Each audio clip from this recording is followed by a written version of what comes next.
My name's Brandon and this is Nickelodeon Video Game History, a show where I take a look back on all of the video games based on Nickelodeon shows and retrospectively review them.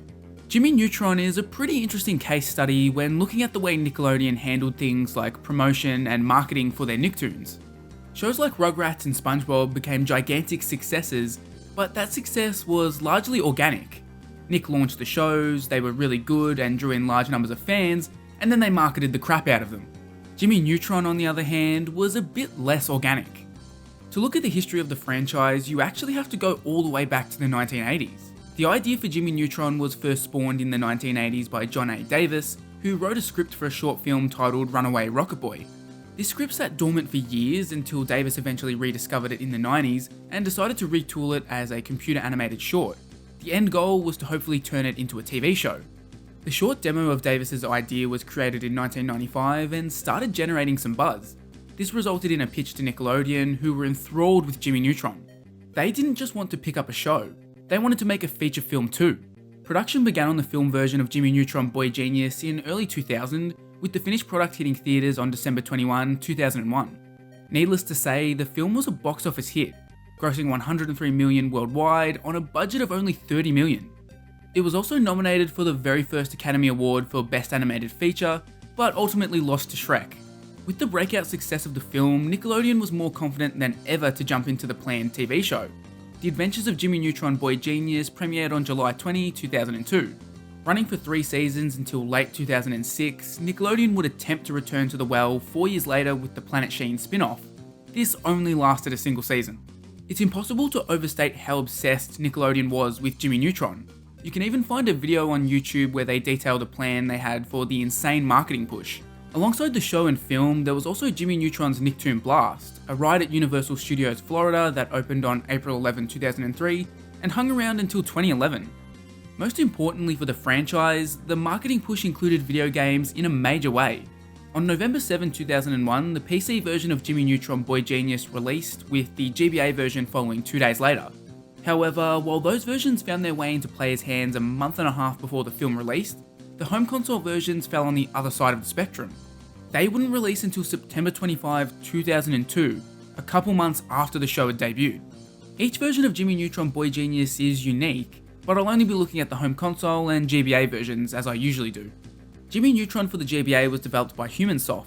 This is the first time they've appeared on the channel, but they'll go on to develop the Jimmy Neutron game and the PC version of the Wild Thornberrys movie, as well as iCarly on the Nintendo DS.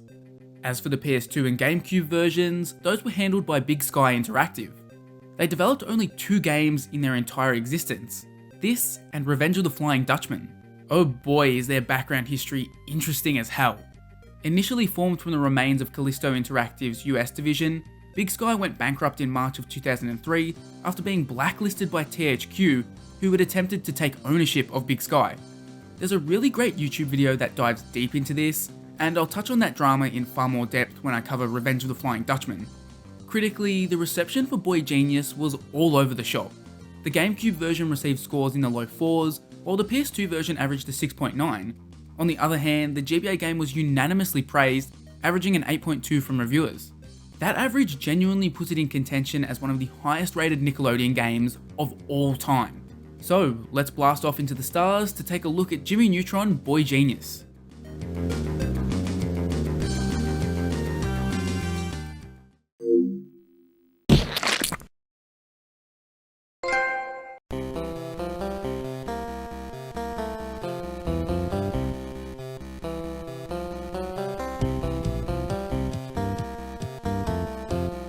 First up on the agenda is the GBA version. When you first fire it up, you've actually got a few things to choose from. There's easy, medium and hard difficulty options, and even an entire tutorial mode. Completely ignoring the tutorial, which is one of my worst video game habits, I jumped straight into the game. What you'll find is a pretty loose adaptation of the film. Jimmy is tasked with going around Retroville to collect parts in order to fix his ship, fly to space, and retrieve all the parents from the Yokians. To achieve all of that, you'll be playing through a very simplistic 2D platformer. The gameplay always starts you out in a hub world. At the beginning of the game, this is Retroville, and you'll run around a little janky map, sort of stumbling your way into levels. It's actually kind of ambitious to offer a hub world like this, and even though it's not really executed in an interesting way, I sort of appreciate the effort. It's just so barren and lifeless, and this might just be a personal opinion, but I don't find Retroville to be super interesting. It's certainly not like exploring Springfield in The Simpsons Hit and Run, where you're entertained by seeing all of these cool locations from the show. This gets even worse later in the game as you change hub worlds to locations that not even the makers of the film would care about. As far as I can tell, you're able to do levels in whatever order you want. Doesn't really have much bearing on the game though. I wasn't exaggerating when I called this a simplistic 2D platformer. Almost every level in the game devolves into just running left to right and grabbing the required items. You have a weapon to deal with enemies, but this is ammo based, and I often found myself with no way to attack, meaning I was just running. The enemies are rather easy to avoid, and you have a pretty handy health bar, making combat with enemies a bit of an afterthought. One of the things I absolutely loved about the game is that HumanSoft included a percentage meter in every level, telling you just how many items you'd collected. This is so welcome. Games that base themselves around being a giant collectathon but don't give you an easy way to track progress are super frustrating. This one simple addition actually goes a long way in improving the quality of life for Boy Genius on the GBA. Gameplay gets dull and run-of-the-mill quickly as Jimmy. Like I said, you're essentially just running left to right without much thought. The devs try and spice the gameplay up in 3 different ways. Firstly, there are a number of levels, particularly in the second half of the game, where you play as Goddard. The big issue with this is that Goddard plays almost identically to Jimmy. They control exactly the same and have almost identical abilities. The one area where they significantly differ is Goddard's ability to eat through walls. Basically every level that sees you controlling the robot dog is built around this little gimmick. But this doesn't add much to the gameplay. It's not really a puzzle or platforming obstacle you have to overcome. It's mainly a nuisance because it doesn't control well. I have absolutely zero idea why Goddard would sometimes eat through a wall, while other times he would stand there and do nothing. Because of this, the Goddard levels become cumbersome to play, and you'll be wishing you were Jimmy again, even though the characters are so similar. The next gameplay refresh is the shoot 'em up levels. That's right, Nickelodeon has finally entered its shmup phase. It felt like almost every Cartoon Network game in the GBA and PS2 era featured this gameplay in some form, and now we're seeing it with Nick. Basically, whenever the story dictates that Jimmy is moving location, e.g. from Retroville to space, you play through a shmup level. These sections are butt ugly, and like pretty much every licensed game shmup I've played, it's not enjoyable. The last little bit of spice to the gameplay is that Jimmy has a goddamn jetpack. This is what I get for not playing the tutorial. I accidentally pressed L and all of a sudden Jimmy was hurtling towards the sun. There are levels that are built all around this mechanic, but in general, it can be used to make the platforming sections much easier. This has limited use as you'll burn fuel while in the air. It's refueled by using these little jetpack icons on the ground, which I thought was supposed to be candy or something to refill health. This brings me to one of my biggest negatives of the game. Good lord, the graphics here are an abomination. Yes, I've been spoiled by the stellar presentation of the handheld Rugrats games, but I think there's a basic expectation that your graphics are good enough that players can decipher what the hell is going on. A major issue in this game is that you rarely can tell what something is at first glance. Identifying platforms you can land on is a big issue, particularly in the Egypt section of Retroland. I already mentioned the jetpack mix-up, but there's also these purple health pickups that just look like nothing. Characters look awful. Like, look at Sheen's 1,000-yard stare, combined with the fact that he's almost 30 foot tall. To top it all off, the cutscene images are so pixelated that I'm not even sure why they bothered including them. This game is a real assault on your eyeballs.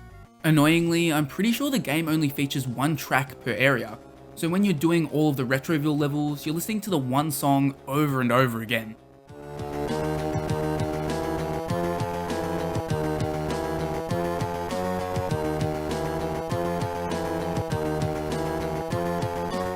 The cherry on top of my Boy Genius GBA experience was the game softlocking on me, at least I think it did.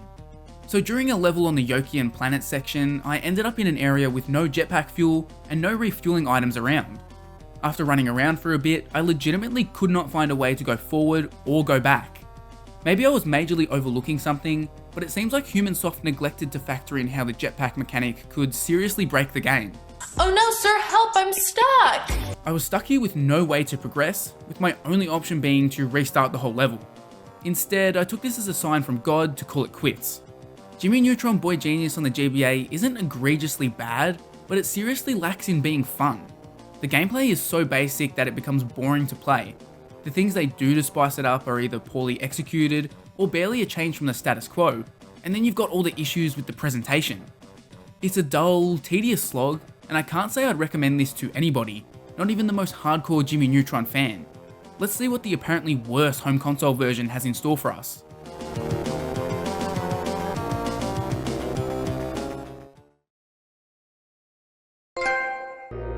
Well, tiny Earthling, this is the end of your journey. It is now time to submit to our more advanced species. I'm not finished fighting yet, Goobot!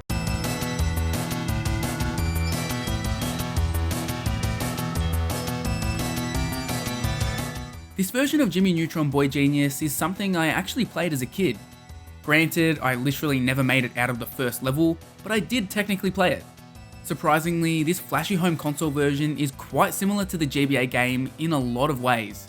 Naturally, the story and structure is also loosely following the narrative of the film, meaning you start off in Retroville before heading to the stars. Gameplay is also shockingly similar.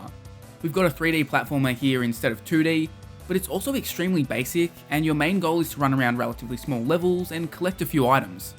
The most relieving thing about the game is that the movement and jumping are very solid. This is make or break for a 3D platformer, and so many games fail at this first hurdle. Thankfully, Big Sky got this into a decent state. Occasionally you'll use Goddard as a pogo stick or a scooter to get around, but these are never incorporated into the actual core gameplay. They'll be used to collect these Neutron collectibles, which unlock a bunch of extras back at the main menu, but they never play a role in your main goal. Most frustratingly, it feels like Big Sky fell into the same trap as Humansoft. This game is so lifeless and empty. You can tell it's trying to be a Mario 64 or Banjo-Kazooie type 3D platformer, but everything being so bare bones makes it a big miss. It feels like the game was made for preschoolers. There are technically puzzles here, but they amount to little more than give this bone to my dog, with the dog being about 12 steps to your left. The platforming is never really tricky, save for this annoying spinning section, and because of this it falls right into the pitfalls of the GBA game. You're just running from point A to point B. Nothing put in your path ever makes you deviate from this basic objective. In a world where Jak and Daxter had burst onto the scene and Ratchet & Clank was mere months away from releasing, this kind of game is well and truly substandard. Just look at the final boss battle of the game. Does this sum up everything I've been saying?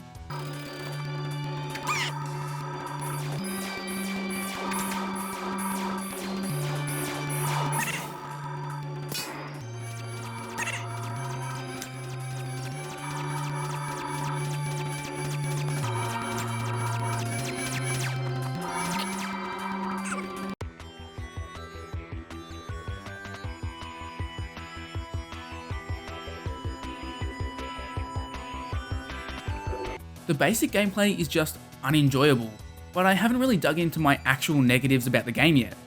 A big pet peeve I had was that you're forced to manually save after every level.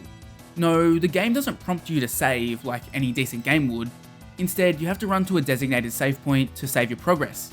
It's 100% mandatory to do this after every level, because if you happen to lose all your lives, the game just starts over again, killing off all of your progress like this is an NES game. Never does the game explain to you that this is how it works. On what planet would I expect a 3D platformer on the PS2 to behave like this? Mario 64 revolutionized video games, particularly with its camera controls. They're janky nowadays, but they're an important addition to make that game function. Rather than taking inspiration from that legendary game, Boy Genius decided to offer a static camera, and it completely destroys the experience. Too often you're given a terrible view of your platforming, and the camera is almost always way too zoomed in. Constantly you'll be finding yourself inadvertently running into enemies you never saw coming because the camera is locked into a terrible position. Also, it doesn't help that the enemies just stand around silently 90% of the time. There are even times where the camera placement will completely obscure the environment and not let you know where you have to head towards to progress. There was one particular level where you basically could not possibly know there are additional platforms and an exit through just playing the game normally. When the game isn't trying to make you play blind or be dull as dishwater, they make half-hearted attempts to offer gameplay variety, just like its handheld counterpart. The most prevalent gameplay switch-up is the snowboarding sections. This controls awfully. It makes Rocket Power Team Rocket Rescue look like Tony Hawk's Pro Skater. Controls are embarrassingly sluggish, Yet one of these sections is included in almost every level.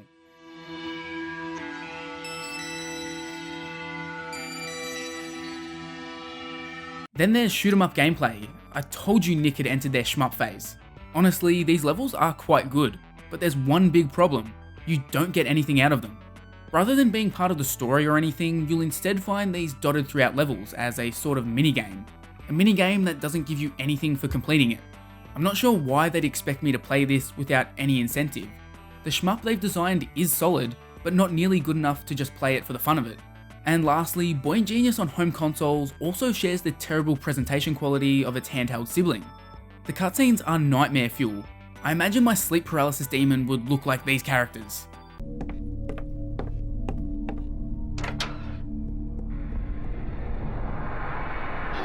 Return the slime. Characters are animated so awkwardly. Look at Jimmy walking along here, what the hell is this? And then there's Carl's mum just yeeting away from a cutscene for some reason. She's a runner, she's a track star. She gon' run away when it gets hard. She can't take the pain, she can't get scarred. I'm not expecting God of War 2 level graphics from Jimmy goddamn Neutron, but some level of quality would be nice. It's frustrating when the Rugrats PS1 games had vastly superior production quality to a game on the PS2. Sound-wise, I like the design on the sound effects, which are always pretty satisfying to listen to, and I didn't hate the soundtrack. The voice cast is pretty spotty though. A lot of the actors understandably didn't return for this, and Carl's voice is horrendous. I wanna go in, but you know how my asthma acts up when I'm scared. The only other thing of note is the secrets section I alluded to earlier when I mentioned collecting the neutrons. This is a neat little area where you can view trailers for Revenge of the Flying Dutchman and Royal Ransom, watch trailers and clips for the movie, and there's a nifty character model viewer.